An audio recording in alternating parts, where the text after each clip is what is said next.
ایک حدیث میں آتا ہے، ابن عباس نے بیان کیا کہ رسول اللہ صلی اللہ علیہ وسلم نے فرمایا، میرے سامنے تمام امتیں پیش کی گئی، ایک ایک دو نبی اور ان کے ساتھ ان کے ماننے والے گزرتے رہے، یعنی سب آ رہے تھے. جیسے مارچ پاسٹ ہوتا نا، تو وہ جو بادشاہ ہوتے ہیں ان کے سامنے سے ایک دستہ گزرتا ہے، دوسرا گزرتا ہے، تیسرا گزرتا ہے.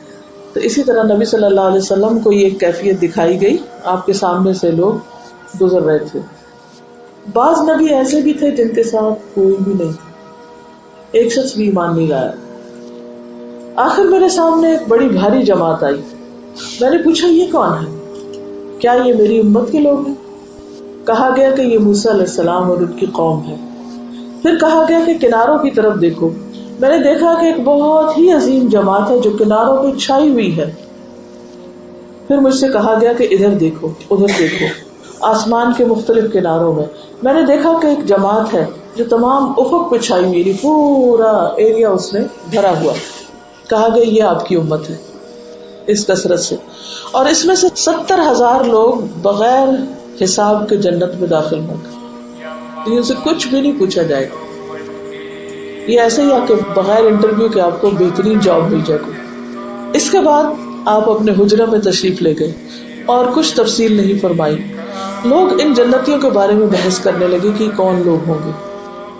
کہنے لگے کہ ہم اللہ پر ایمان لائے اور اس کے رسول کی اتباع کرتے ہیں، اس لیے یہ ہم ہی یعنی صحابہ یا ہماری وہ اولاد جو اسلام میں پیدا ہو. کیونکہ اس دور میں تو یہ بھی بہت بڑا آنر تھا کہ کوئی مسلمان پیدا ہو.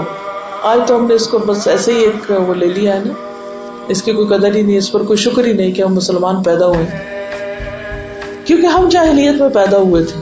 تو یہ 70,000 وہ ہوں گے جو اسلام میں پیدا ہوں گے.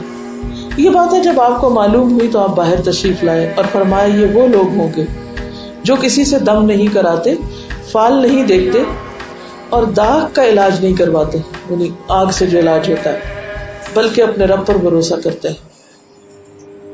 اس پر عکاشہ بن محصن نے عرض کیا، یا رسول اللہ کیا میں بھی ان میں سے ہوں؟ آپ نے فرمایا ہاں. اس کے بعد ایک اور صحابی کھڑے ہوئے کہ کیا میں بھی ان میں سے ہوں؟ آپ نے فرمایا عکاشہ تم پہ بازی لے گیا، بس ہو گیا جو ہونا تھا. اب یہ جو بات آئی کہ ایک طرف کہا گیا کہ علاج کراؤ اور دوسری طرف کہا گیا ہے کہ اللہ پہ توکل کرو، تو علاج کے باوجود توکل کیا جا سکتا ہے. یہاں علاج کی ان قسموں کی بات کی جا رہی ہے کہ جن کو پسند نہیں کیا گیا، اور وہ کیا ہے؟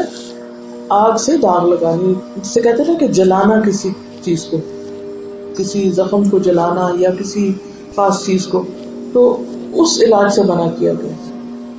کئی کہتے ہیں اس کو.